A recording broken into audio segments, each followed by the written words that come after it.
Bonsoir Eugénie Le Sommer. Bonsoir. Merci d'être l'invité de Stade Bleu. Nous sommes à quelques jours de la Coupe du Monde de football qui se déroule en France du 7 juin au 7 juillet. J'imagine quelque part dans votre tête, donc à quelques jours, que c'est sans doute les moments les plus importants de votre vie, de votre carrière, faire une Coupe du Monde dans votre pays. Oui, je crois que je peux le dire, c'est le grand rendez-vous de ma carrière, même si j'ai joué des grands matchs avant. Là, c'est une grande compétition et en plus dans mon pays. Donc oui, on peut dire que c'est le plus grand rendez-vous. C'est-à-dire qu'il y a du stress, il y a de l'attente, on voudrait que ça commence rapidement. Oui, il y a de l'impatience forcément. Ça fait maintenant 4 ans qu'on sait que c'est en France et voilà, c'est long 4 ans. Et après, il y a eu le J-1 an et aujourd'hui, c'est quelques jours. Donc on a envie d'y être, on a envie de débuter la compétition. Mais bon, il reste encore quelques entraînements et quelques jours d'ici là. Mais voilà, en tout cas, dans nos têtes, on a hâte. Alors je suis obligé de vous poser la question. Une fille qui joue au football il y a quelques années, c'était pas commun du tout, ça sortait de l'ordinaire. Comment vous arrivez dans le football? Quel est le détonateur? Est-ce que c'est quelqu'un de votre famille, un frère, un papa, une maman? Un jour, vous décidez de jouer au football. Ça se passe comment? Bah, le détonateur, ça a été moi en fait. J'ai pris un ballon et j'ai joué au foot toute seule.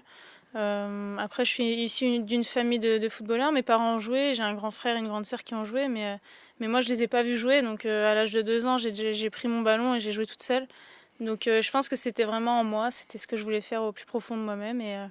Et aujourd'hui, bah, je regrette pas d'avoir fait ce choix. Alors justement, on parle de choix. C'est le rêve de toute championne de disputer une Coupe du Monde de football. C'est le rêve de toute championne ou même de champion d'être un jour champion ou championne du monde de football. Là, le rêve peut passer à la réalité. Oui, c'est vrai que j'ai déjà la chance d'avoir réalisé certains de mes rêves. Lesquels? Disputer une Coupe du Monde, ça faisait partie de mes rêves. J'ai eu la chance d'en disputer 2 déjà. Et puis disputer une Coupe du Monde dans mon pays, c'est un rêve aussi, donc voilà, qui est prêt à être réalisé. Après, bien sûr que gagner une Coupe du Monde, c'est le rêve ultime dans une carrière, je pense. Donc en tout cas, je vais tout faire pour y arriver et l'équipe va tout faire pour y arriver. Alors, vous avez déjà parlé avec les champions du monde garçons qui vous ont dit profite bien du moment, joue à fond. Enfin, je veux dire, vous avez récolté quelques conseils? Non, on n'a pas échangé là-dessus. Ben non. Non.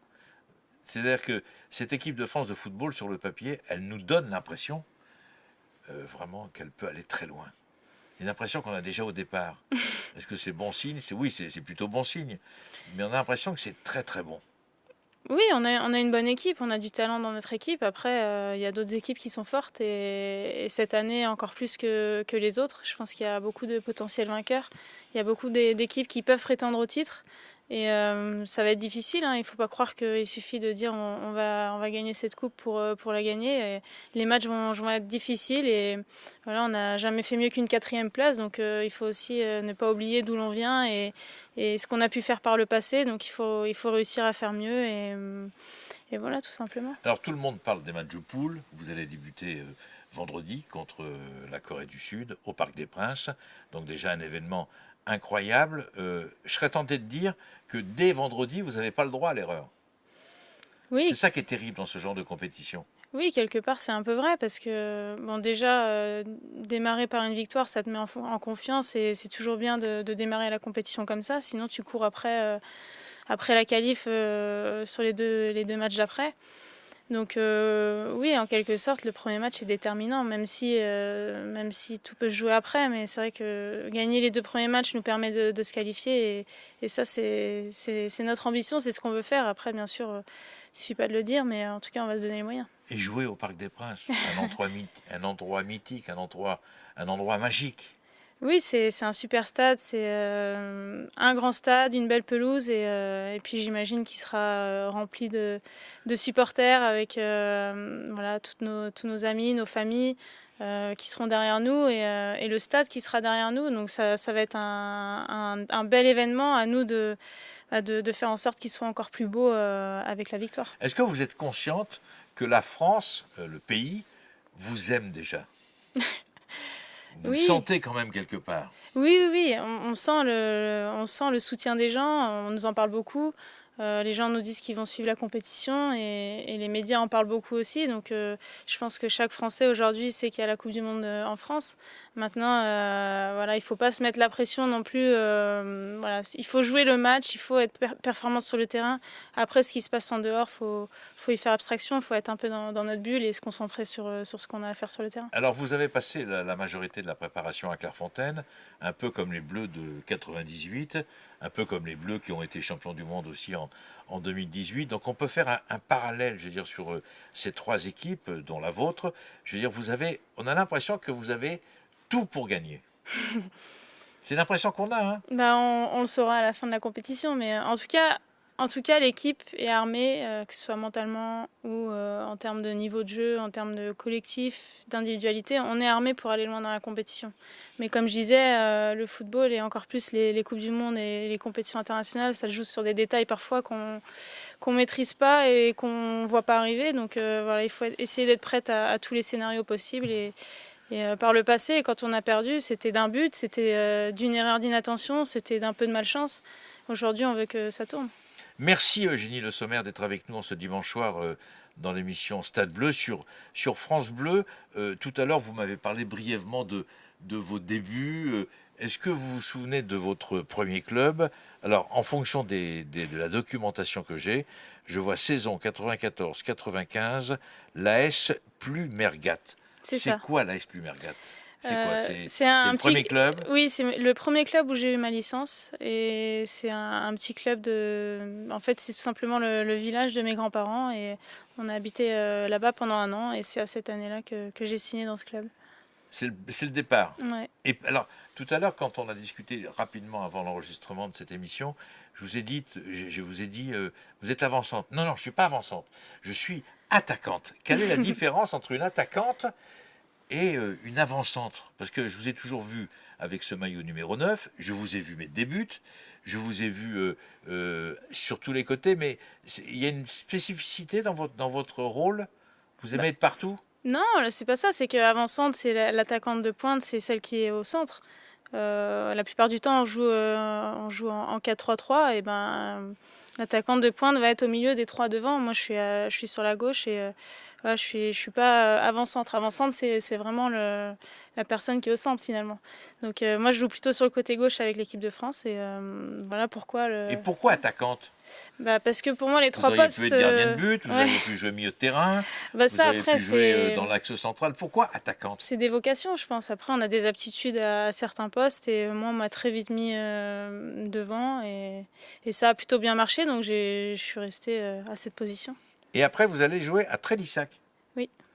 Mais là, il y a la Bretagne d'abord, Plumergat. Après, il y a Trélissac à côté de Bordeaux. Vous êtes une globe-trotter, comment on dit?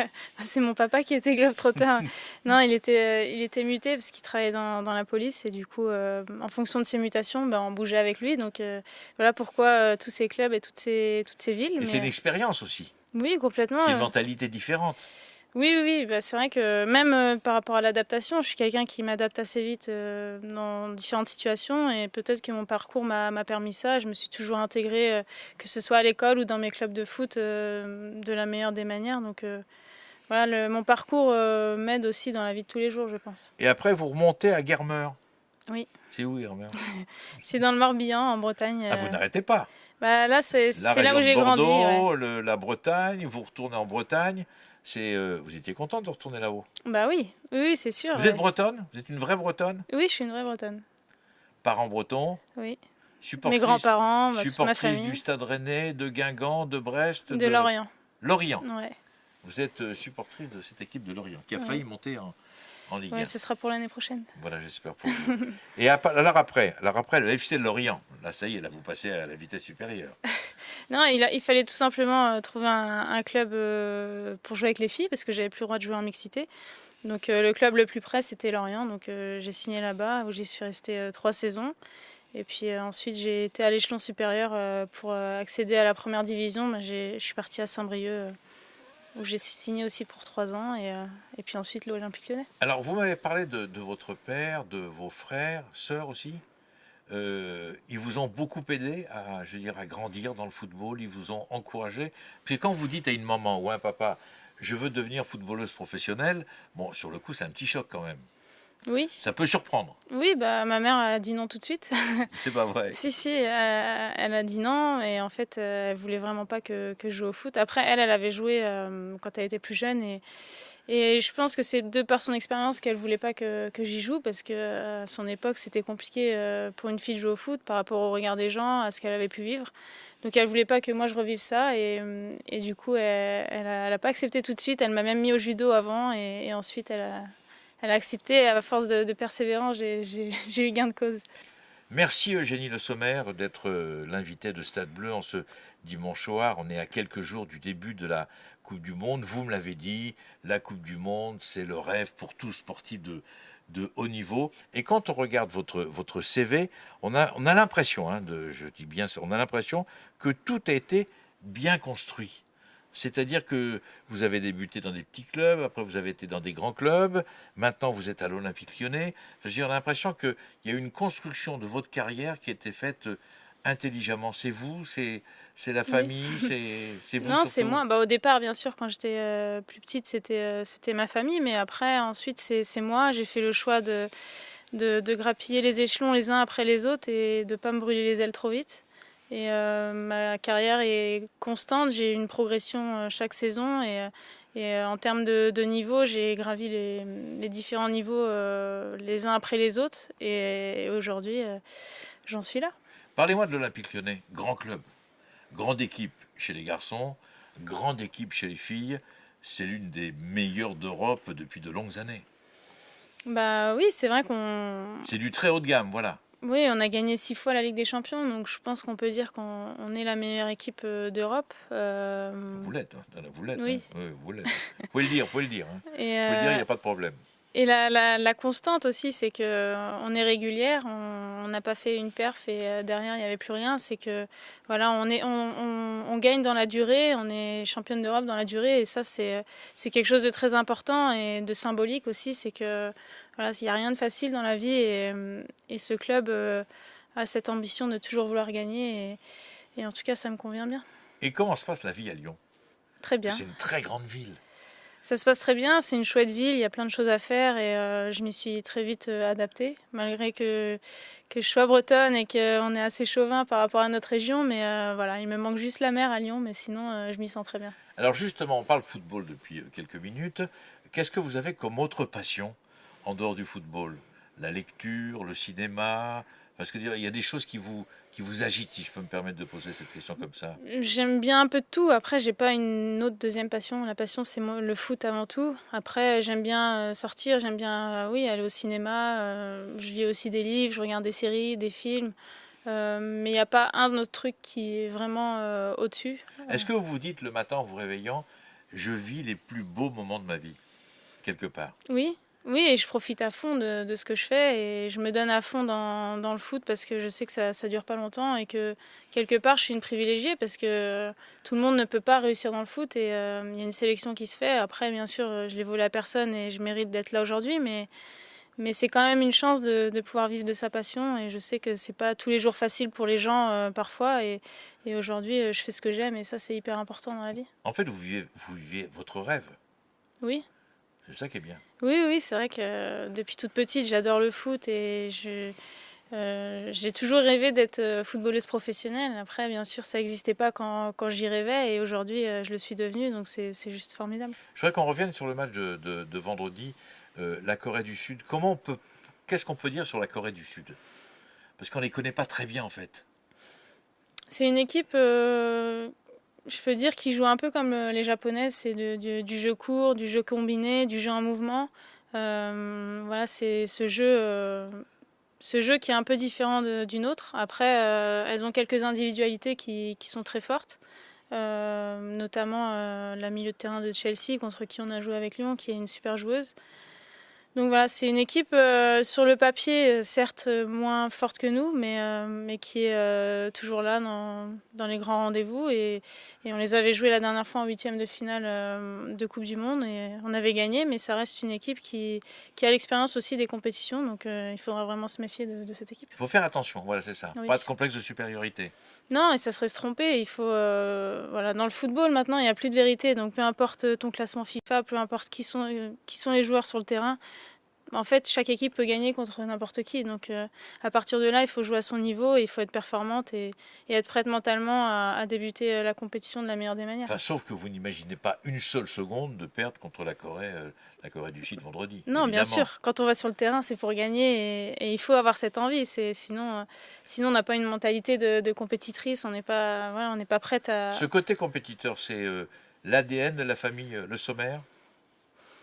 Oui, je pense. Je pense que mes frères et sœurs sont un petit peu comme ça aussi et ils n'aiment pas perdre, ils aiment se surpasser, se donner le meilleur d'eux-mêmes oui, quelque part, on est un peu tous pareils. Vous aimez gagner. Oui. Tout à l'heure, vous m'avez parlé de Chelsea. Vous n'avez pas imaginé un jour aller jouer à l'étranger? Quelque part. Si, j'y ai déjà pensé et Pas pour le moment. c'est dans un coin de ma tête et je me dis pourquoi pas, avant de terminer ma carrière, d'avoir cette expérience à l'étranger. Après, j'ai pas encore trouvé le bon moment pour partir parce que je me dis que je suis dans le meilleur club européen, meilleur club français, donc partir pour partir, ça sert à rien. Et je suis une compétitrice, je veux partir dans une équipe qui peut me permettre de gagner des titres. Et aujourd'hui, j'ai pas trouvé le bon moment. Pour l'instant, je suis bien à Lyon et je suis encore sous contrat. On verra après ce qui va se passer. Non, mais vous êtes bien à Lyon, c'est vrai, mais quelque part, il y a aussi la Coupe du Monde. Donc je serais tenté de dire que vous êtes presque obligé de rester à Lyon, en tous les cas, cette saison, pour préparer la Coupe du Monde dans de bonnes conditions. Ça joue. Oui, après. Moi, j'ai entendu Laurent Blanc, j'ai entendu Christian Carambeu, j'ai entendu des joueurs d'équipe de France Oui, parce championne que du c'est monde en prendre un risque. 98. Ouais. Il dit on avait intérêt à rester en France pour être sélectionné. Oui, parce que. Quelque part, ça joue. Parce que ça, c'est prendre un risque de partir. Donc, tu sais pas si tu vas réussir dans le club où tu vas. Et du coup, tu peux te mettre en difficulté par rapport à la sélection. C'est en ce sens, je pense, qu'il disait ça. Donc, après, avant la Coupe du Monde, j'ai pas du tout pensé à partir. Pas du tout. Bah, c'était il y a 2 ans que j'ai re-signé, donc voilà, ça reste assez loin. Donc, j'aurais pas eu une saison avant la Coupe du Monde, ça aurait été 2 ou 3. Donc on va rentrer dans une compétition qui va durer un mois. Il va y avoir de la passion, il va y avoir de la joie, il va y avoir de la déception pour certaines équipes. Très honnêtement, là, au moment où on parle, à quelques jours de ce début de compétition, quelles sont les équipes qui peuvent éventuellement aller poser problème à l'équipe de France de football? Franchement. Oui, franchement, les équipes qui peuvent gagner, moi, tout simplement, je vais citer, c'est les États-Unis, l'Allemagne, l'Angleterre, le Canada, l'Australie, le Japon. Il y en a beaucoup. Bah oui, c'est pour ça que je dis cette année, c'est encore plus que les autres années. C'est une compétition où il y a le plus beau niveau de jeu. Les équipes sont très performantes. Quelle est la plus forte? Allez, moi j'ai dit que c'est l'équipe de France, mais je manque un peu d'objectivité. Quelle est la plus forte sur le papier au jour d'aujourd'hui? Si je prends l'ensemble des paramètres, je pense que les Américaines sont favorites. Bien sûr, elles ont une équipe performante, mais elles ont aussi leur vécu, leur expérience qui parle pour elles. Donc, je dirais les États-Unis. Moi, je pense que vous allez être championne du monde. Alors, donnez-moi les qualités de votre équipe pour nous permettre d'espérer. Et s'il y a quelques défauts. Bah, les défauts, je les dirais pas Bon, voilà. si nos adversaires nous écoutent. Voilà. Mais non, les qualités, on a des qualités techniques, on a des qualités physiques, on a un groupe qui a pas, enfin chaque fille a ses qualités individuelles qui apportent quelque chose au collectif et on n'a pas deux joueuses pareilles et ça c'est hyper enrichissant. On a aussi de la vitesse, on a de la puissance, on a un peu de tout, on a des filles qui défendent bien, je pense qu'on a une équipe complète tout simplement. Et vous savez pourquoi vous êtes populaire? Vous n'êtes pas posé la question? Parce que vous êtes souriante. Vous avez des qualités extraordinaires de football, ce qui est le plus important, mais vous êtes comme l'équipe de France féminine de handball, vous êtes des filles souriantes. Et c'est hyper important pour l'image du football. Vous en êtes consciente de ça? Oui, on est consciente que notre image joue beaucoup aussi en notre faveur, entre guillemets. Mais, enfin, il n'y a pas que l'image pour gagner, attention. Non. Bah ouais, non, justement. Mais non, on essaye d'être naturel et d'être... Après, nous, on est content d'être là. On va jouer une Coupe du Monde chez nous et on se prépare de la meilleure des manières. Donc voilà, on a peut-être cette fraîcheur que les garçons n'ont plus aussi par rapport à tout ce qui peut polluer l'environnement. Mais voilà, aujourd'hui, ça nous sourit et on est souriante, tant mieux. J'espère que ça va continuer. Parlez-moi de Corinne Diacre, ancienne internationale, qui a entraîné un club de Ligue 2 masculin, il faut le rappeler, qui se retrouve maintenant à la tête de l'équipe de France. On a l'impression qu'elle fait un boulot incroyable avec vous. Elle est omniprésente.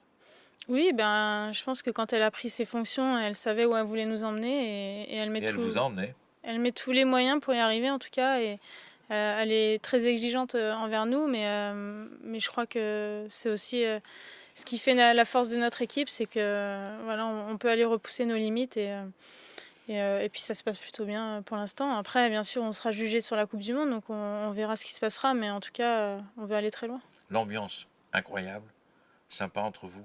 Oui, ça se passe bien et chacune est contente d'être là, Alors, chacune est tournée vers le même objectif et c'est hyper important pour le groupe. je parle pas football, vous rigolez bien? Oui, oui, Super ambiance. oui, oui, il y a une belle ambiance. Vous aimez bien déconner, Ouais. pour dire les choses Oui, différemment. oui, non, c'est. Un peu chambreuse. Quelle est la plus chambreuse? Il n'y a pas de plus chambreux, je pense que tout le monde aime bien. Tout le monde aime Ouais, bien chambrer. ouais, ouais. Merci, merci infiniment Gilles Merci à vous. Sommer d'avoir accepté l'invité de Stade Bleu. Et on se retrouve bien dimanche prochain. Mais entre-temps, il y a France-Corée du Sud. Et je suis sûr que vous allez gagner. En tous les cas, vous pourrez l'écouter sur France Bleu. Merci, merci Merci. Eugénie. Merci. Retrouvez tout France Bleu